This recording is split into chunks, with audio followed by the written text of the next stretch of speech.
It is commonplace to see farmers carry huge plantain suckers to farms for cultivation, and some of the planting materials hardly survive the weather and other harsh conditions to guarantee good yield at the end of the crop season.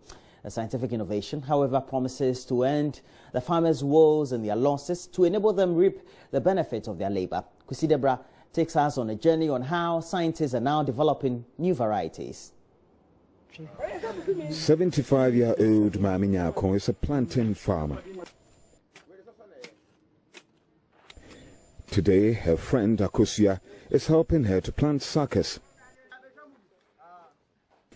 Mami Nyako had prepared 3 days ago to expand her 3-acre plantation.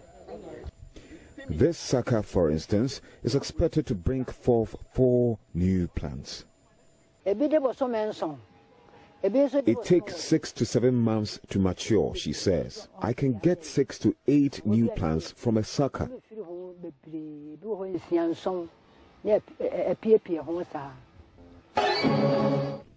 Let me tell you a story. There lived a king who used to feed only his subjects living in his castle. They grew strong and his castle became mighty. Just around his castle were very poor people who were deprived of nourishment and therefore lacked strength. One day, mercenaries stormed the seat of his authority and killed occupants of his castle together with him. Food became available to people living around his castle and they started to grow.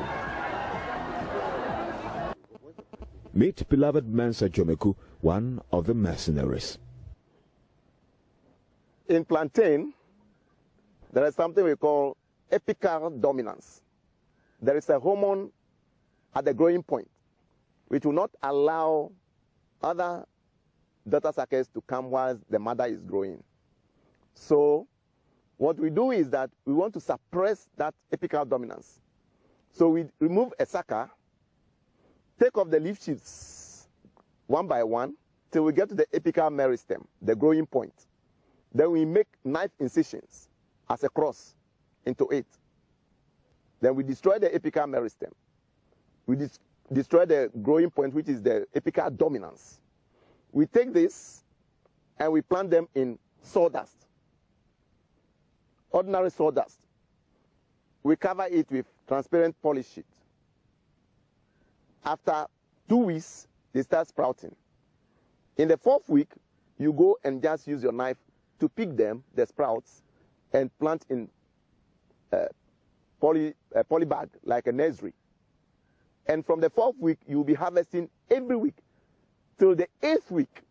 Then you exhaust this sucker, which you have put in the sawdust. Then you just take it off and put a new one in it. And this that I'm holding can give you a minimum of 50 sprouts. So you get 50 planting materials out of this. Mensa Jomeku is driving the message home to farmers like Mami Nyako to enable them to improve yield. Reporting for Joy News, Kwesi Debra.